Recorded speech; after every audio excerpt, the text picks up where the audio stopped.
جو ہے معرفت یہی ہے کہ ہمیں موت کی ڈیفینیشن پتہ ہونی چاہیے کہ اصل موت ہے کیا، مرنا ہے کیا۔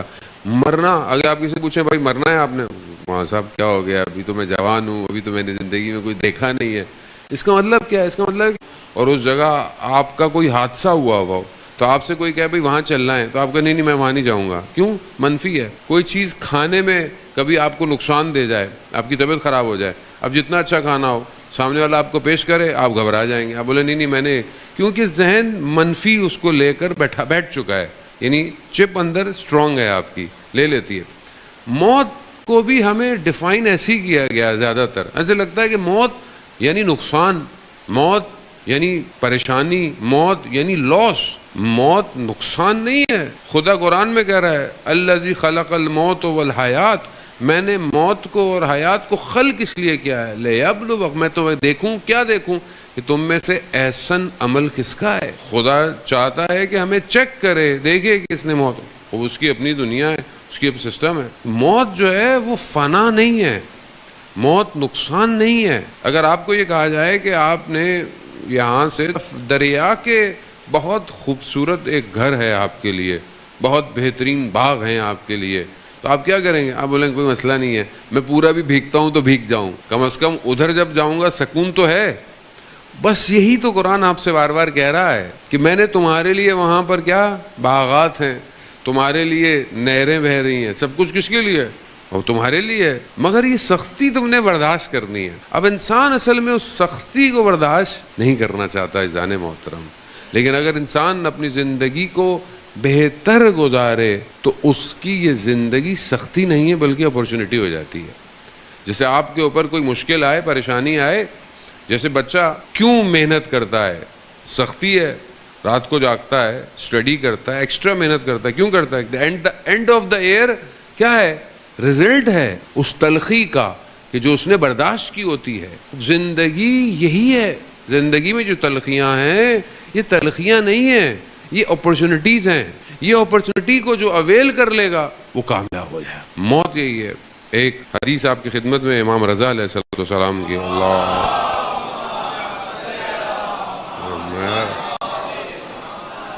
امام سے سوال پوچھا، شخص جس نے حدیث کو بیان کیا، کہتا ہے میں نے مولا سے پوچھا کہ کیفہ اصبحت، کہ مولا آپ نے صبح کیسے کرتے ہیں، یعنی آپ کی صبح کیسے ہوتی ہے؟ تو امام دو تین باتیں بیان کرتے ہیں کہ صبح میری کیسے ہوتی ہے۔ امام فرماتے ہیں کہ میری صبح ایسے ہو رہی ہے کہ میری زندگی کا ایک دن کم ہو رہا ہے۔ میری صبح ایسے ہو رہی ہے کہ میری زندگی کا ایک دن کم ہو رہا ہے۔ دیکھنے کو تو ڈیجٹ جو ہے وہ بڑھ رہا ہے، یعنی ہمارے ہاں لوگ سالگرہ جیسے مناتے ہیں کہ جی ماشاءاللہ بچہ آج سال کا ہو گیا، 5 سال کا ہو گیا، 10 سال کا ہو گیا، ہم کہہ رہے ہیں بڑا ہو رہا ہوتا ہے، لیکن کیونکہ موت کی ڈیٹ ڈیفائن ہے، ہمیں نہیں پتا، لیکن خدا کی بارگاہ میں، خدا کے علم میں موت کی ڈیٹ ہماری کنفرم ہے۔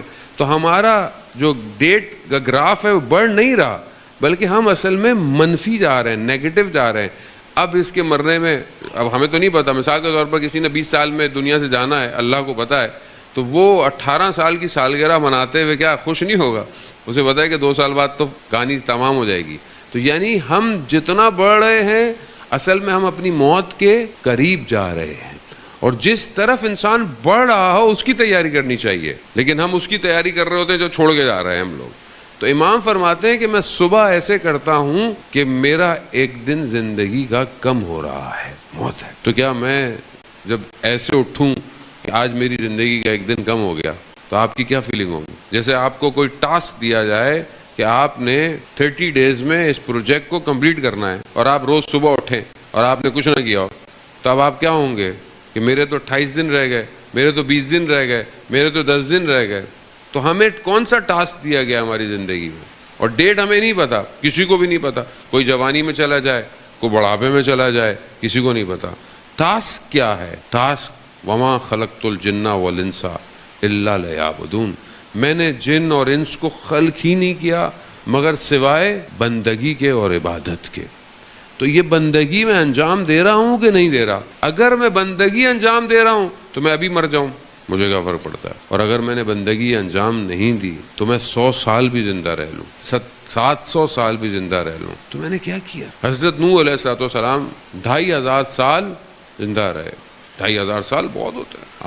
آج کل تو ویسے ہی بہت شارٹ لائف ہے ہماری, تو ویسے بھی 60 سال بھی آج تو بہت مشکل سے کوئی جی لے. تو ویسے ہی بیماریاں, ہمارے اپنی زندگی کا روٹین, کھانا پینا, جوان جو ہے وہ اتنی جلدی چلا جاتا ہے, پھر حادثے اپنی جگہ الگ ہوتے ہیں. حضرت نوح علیہ السلام جب اپنے آخری ایام میں تھے اور جب ملک الموت تشریف لائے تو انہوں نے کہا کہ بس میں آ گیا ہوں.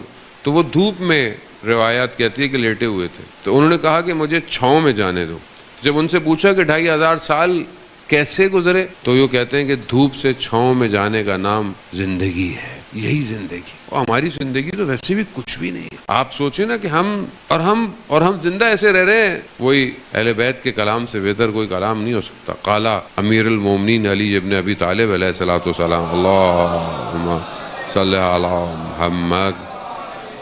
امام ارشاد فرماتے ہیں کہ مجھے تعجب ہوتا ہے اس شخص پر کہ جو اپنی ساری زندگی کمانے میں خرچ کر دیتا ہے اور پھر اپنی کمائی کو اپنی صحت پہ خرچ کر دیتا ہے, اور زندہ ایسے ہے جیسے اس میں مرنا ہی نہیں ہے, اور جب مرتا ہے تو ایسے جیسے کبھی زندہ تھا ہی نہیں. تو ہم ایسے ہی زندہ رہ رہے ہیں, ہم ایسے زندہ رہ رہے ہیں جیسے ہم نے پتہ ہی نہیں ہے کہ ہم نے مرنا بھی ہے کہ نہیں ہے. اس کا مطلب یہ نہیں ہے کہ اب آپ ٹینشن میں رہیں, پریشانی میں رہیں, گھبراہٹ میں نہیں, ایسا نہیں ہے جان محترم. یعنی خوشی کے عالم میں انسان زندہ رہے. جیسے ہم چاہ رہے, جس امام کے ماننے والے ہیں وہ کہتے تھے کہ موت مجھے بالکل کس طرح ہے, وہ تو موت میرے لیے تو ایسی کوئی چیز ہی نہیں جس سے انسان گھبرائے. کربلا کے جو آپ کے سامنے جو اصحاب سید الشہداء علیہ السلام ہیں یا جوانان جو ہیں کربلا کے, وہ کیسے ہیں؟ حضرت علی اکبر سے جب پوچھا گیا کہ موت, کہا بابا اگر ہم حق پر ہیں تو کیا فرق پڑتا ہے, ہم موت پہ جا پڑے یا موت ہم پہ آ پڑے. اس کا مطلب کیا؟ اس کا مطلب ہے موت لاس نہیں ہے. اس کو جب تک ہمیں معرفت حاصل نہیں ہوگی ہماری زندگی بہتر نہیں ہو سکتی. تو امام فرماتے ہیں کہ میں صبح ایسے کرتا ہوں میری زندگی کا ایک دن کم ہو رہا ہے. دوسرا امام فرماتے ہیں کہ میں صبح ایسے کرتا ہوں کہ میرے زندگی کے اعمال محفوظ کیے جا رہے ہیں. یعنی جو بھی ہم عمل انجام دے رہے ہیں وہ سیف ہو رہا ہے. جیسے آپ اپنے موبائل پہ کوئی ڈیٹا سیو کرتے ہیں, تصویریں کھینچتے ہیں, ویڈیو بناتے ہیں, وہ سیف ہو رہی ہے. آپ ایک ایک چیز آپ کی جو ہے وہ صلوات بھیجتے ہیں محمد والے میں.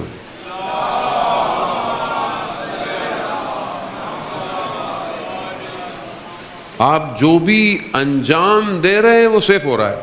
تو یہ تو ہم دنیا میں آپ دیکھیں, اگر کوئی کیمرہ لگا ہوا ہے یہاں پہ, ہم روز آ رہے ہیں, جا رہے ہیں, بیٹھ رہے ہیں, سیف ہو رہا ہے. تو خدا کا کیمرہ کتنا اسٹرانگ ہے. خدا کا کیمرہ اعمالوں کو سیف کر رہا ہے, نہ صرف آپ کی موومنٹ کو بلکہ ہماری نیتوں کو بھی سیف کر رہا ہے. کیوں فرمایا گیا کہ اگر تم برائی کی نیت کرو, گناہ کی, نعوذ باللہ, اور گناہ انجام نہ دو تو خدا تمہیں اس کا عذاب نہیں دے گا. لیکن نیکی کی نیت بھی کرو, صرف کہ تمہارے ذہن میں نیکی کرنے کی نیت ہو کہ تم نیکی انجام, لیکن تم انجام نہ دے سکو تو خدا پھر بھی تمہارے حساب میں نیکی لکھ دے گا. عزیزان محترم, موت نقصان نہیں ہے, موت ٹرانزیشن ہے, انتقال ہے.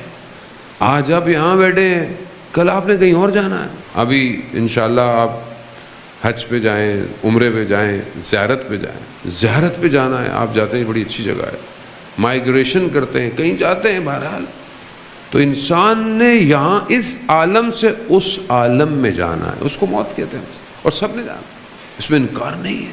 تو جب جانا ہی ہے تو وہاں کی تیاری کریں جہاں جانا ہے. یہاں ہم 100 سال 70 سال سے زیادہ تو کوئی زندگی نہیں ہے, اور وہاں کتنی بڑی زندگی ہے. جو جوان بیٹھے ہیں, کیوں آپ محنت کرتے ہیں پورا سال کہ at the end of the year آپ کو کیا ہے, رزلٹ ملتا ہے. 10 سال 16 سال کیوں آدمی پڑھتا ہے عموماً میکسیمم, یا ڈاکٹر سے پوچھیں بھائی آپ اتنے سال پڑھتے ہیں, کیا آپ کو اس کو پتا ہے کہ میں اتنے سال پڑھوں گا, اس کے بعد مجھے بہرحال ایک پروفیشن ہے, میرا پیشن ہے, مجھے کام کرنا ہے. انجینئر ہے, 4 سال پڑھتا ہے, ماسٹرز کرتا ہے, پھر جو ہے وہ انٹرنشپ کرتا ہے, محنت کرتا ہے, رزلٹ لیتا ہے. کیوں لیتا ہے؟ کہا 15-16 سال پڑھوں گا لیکن اس کے بعد زندگی میری اچھی گزرے گی. کیوں؟ کیونکہ 16 سال کے علاوہ زندگی تو پتہ نہیں کتنی ہے. تو آپ 100 سال کو مائنس کریں, کس سے؟ جتنے سال آپ نے ادھر رہنا ہے. ادھر کتنا رہنا ہے ہم نے قرآن کیا کہہ رہا ہے؟ ہم فیہا خالدون، تم وہاں ہمیشہ رہو گے، ہمیشہ۔ اب ہمیشہ کو مائنس کریں 100 سے، 700 سے کر لیں، چلیں 700 سال کوئی بھی نہیں رہتا، آپ 100 بھی مائنس کر لیں، 1000 مائنس کر لیں، 1000 مائنس انفینٹی، کیا جواب آئے گا؟ انفینٹی۔ تو انسان تھوڑا سی زندگی کو انفینٹی سے بیچے گا، نقصان ہے۔ مگر میں روز نقصان کر رہا ہوں۔ ایک نگاہ نامحرم کے بدلے انسان اپنا ایمان بیچ دیتا ہے، ایک گناہ۔ اور امام خمینی فرماتے ہیں کہ ایک نگاہ نامحرم انسان کو صدیوں کے فاصلے پہ پھینک دیتی ہے۔ عزیزان محترم، خوب یہ ہمیں، کیونکہ ہماری معرفت نہیں ہے اس عالم کی، تو ہمیں پتہ ہی نہیں ہے گناہ ہو رہا ہے، پتہ ہی نہیں ہے غلطی ہو رہی ہے، پتہ ہی نہیں ہے کسی کا حق کھا رہے ہیں، پتہ ہی نہیں ہے کسی پہ ظلم کر رہے ہیں، پتہ ہی نہیں ہے، کیونکہ معرفت نہیں ہے نا، پتہ ہی نہیں ہے کہ وہاں جا کے ہونا کیا ہے ہمارے ساتھ، جانا کہاں ہے یہ بھی نہیں پتا۔ عزیزان محترم، پھر ایسا معاشرہ کیا ہوگا جبکہ ہم جن کے ماننے والے ہیں ان کی زندگیاں آپ دیکھیں۔ ملک اشتر کیسے صحابی ہیں کہ بازار سے گزر رہے ہیں، شخص نے اہانت کر دی، لاب دہن جو ہے وہ بدتمیزی اہانت کر دی۔ جب اسے پتا چلا کہ ملک اشتر ہے، کانپنے لگا، ملک اشتر سالار ہے، دوڑتا دوڑتا کہ میں پوچھوں ملک اشتر کہاں ہے، تو دیکھا مسجد میں ہے۔ مسجد میں گیا اور کہا میں معافی چاہتا ہوں، مجھے پتہ نہیں تھا۔ تو وہ کیا کہتے ہیں آگے سے؟ کہتے ہیں کہ میں مسجد میں آیا اس لیے تھا کہ خدا کی بارگاہ میں تمہارے لیے مغفرت کی دعا کروں۔ یہ ہے اصحاب امیر المومنین، یہ ہے ولایت، جب وجود پہ آئے تو ظہور کرتی ہے۔ وہ میرے وجود پہ ولایت آئی آج تک، میں جو امیر المومنین کا ماننے والا ہوں، میرے وجود پہ ولایت ظہور کر رہی ہے کہ نہیں کر۔ اب ظاہر ہے ہمیں ہر دور کے، اب ہر شخص اپنے زمانے کے امام کے سامنے حاضر ہے نا، ہم سے کوفہ کا نہیں پوچھا جائے گا، ہم سے آج کے امام کے بارے میں پوچھا جائے گا۔ تو جب میرے اعمال میرے وقت کے امام تک پہنچتے ہوں گے تو کیا چاہتا ہے؟ ظاہر ہے اب آپ کی رپورٹ کارڈ آپ کے گھر آتی ہے نا، بچے اسکول جو پڑھتے ہیں رپورٹ کارڈ آتی ہے۔ ہمارے زمانے میں تو ہم والدہ تک پہنچنے نہیں دیتے تھے، خود ہی سائن کر کے واپس بھیج دیتے تھے۔ اب تو ہر چیز آن لائن ہو گئی ہے، اب تو واٹس ایپ میں آ جاتی ہوگی، جاتی نہیں ہوگی۔ تو رپورٹ کارڈ آتی ہے، ماں باپ کو کتنا افسوس ہوتا ہے کہ میرے بچے کی غیر ہے ماں باپ، تو امام سے بڑھ کر تو کوئی امت کا باپ نہیں ہوتا۔ اور جب میرے اعمال میرے امام کے پاس پہنچتے ہیں، میں تو خود شرمندہ ہوں، میں آپ سے کیا کہوں عزیزان محترم۔ تو ہم کیسے اپنے آپ کو صحیح کریں؟ اگر ہماری معرفت بڑھتی چلی جائے گی، ہمارا عمل بہتر ہوتا چلا جائے۔ اگر آپ کو یقین ہے کہ آپ کا عمل سیف ہو رہا ہے، آپ اپنا عمل اچھا انجام دیں۔ اگر آپ کو پتا ہو کہ یہ سگنل لگا ہوا ہے، یہ ریڈ ہے، لیکن نہ پولیس والا کھڑا ہے نہ کیمرہ لگا ہوا ہے، تو اب آپ کیا کریں گے؟ بولیں جاؤ جانے دو، کون دیکھ رہا ہے۔ لیکن یہاں خدا کا کیمرہ 48 میگا پکسل نہیں ہے، خدا کا کیمرہ اندر تک زوم کرتا ہے۔ اور قرآن کہہ رہا ہے سورۃ توبہ میں، اے رسول ان سے کہہ دو اللہ، ان کا رسول اور مومنین کی جماعت دیکھ رہے ہیں، دیکھ رہے ہیں، سب دیکھ رہے ہیں۔ شخص امام کا، چھٹے امام کا چاہنے والا ہے، امام کی خدمت میں حاضر ہوا، میں آپ کو بتاؤ کہ امام کسے کہتے ہیں، حاضر ہوا تو امام نے پوچھا تمہارا بھائی کیسا ہے؟ کہا مولا صحیح ہے مگر آپ کے معاملے میں احتیاط کرتا ہے۔ یعنی کیوں؟ یعنی کہ آپ حق پر ہیں نہیں ہیں، اس معاملے میں احتیاط کرتا ہے۔ تو امام نے کہا کہ اپنے بھائی سے کہنا فلانے سفر میں فلانے درخت کے نیچے اس نے احتیاط کیوں نہیں کی۔ اب اسے تو پتہ ہی نہیں کہ کیا ہے۔ جب یہ اپنے بھائی کے پاس گیا، کہا میں مولا کی خدمت میں گیا تھا، مولا نے تمہارا پوچھا، میں نے کہا احتیاط کرتا ہے۔ تو کہا امام نے کہا کہ فلانے سفر میں فلانے درخت کے نیچے تم نے احتیاط کیوں نہیں کی؟ تو اس کے چہرے کا رنگ زرد ہو گیا۔ تو اس نے بولا کہ کیوں، کیا ہو گیا ہے؟ ایسی کیا بات میں نے کہہ دی؟ کہا مگر وہاں تو کوئی موجود نہیں تھا۔ تو اس نے کہا کہ ماجرا کیا ہے، ہوا کیا؟ کہا میں ایک سفر پہ جا رہا تھا، میرے ساتھ ایک شخص تھا، تاجر تھا، اور اس کی کنیز میرے ساتھ تھی۔ تو میرا دل اس کی کنیز پہ آ گیا، تو میں نے کسی بہانے سے اس کو کہیں بھیجا اور کوئی نہیں تھا اس درخت کے نیچے اور مجھ سے غلطی ہوئی۔ امام کائنات کے نظام میں ایسا چرخہ ہے کہ جس کے بغیر کائنات چل نہیں سکتی۔ تو اگر آپ یہ سمجھیں کہ آپ کو امام نہیں دیکھ رہا تو آپ کی امام کی معرفت کمزور ہے۔ امام دیکھ رہا ہے، امام دیکھتا ہے، امام حاضر ہے۔ آیت اللہ عظمہ بہجت سے پوچھا کہ امام غائب ہے؟ کہا نہیں، تم غائب ہو، امام حاضر ہے۔ ہم غائب ہیں، ہم غفلت میں ہیں، ہماری معرفت میں کمی ہے۔